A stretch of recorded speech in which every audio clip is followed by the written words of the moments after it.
Kaya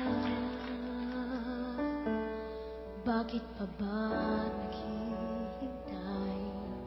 Nahimukin pa, pilitin pa ng tadhana.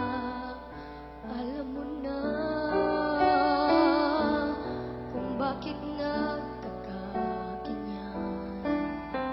Lubog na nasasaktan.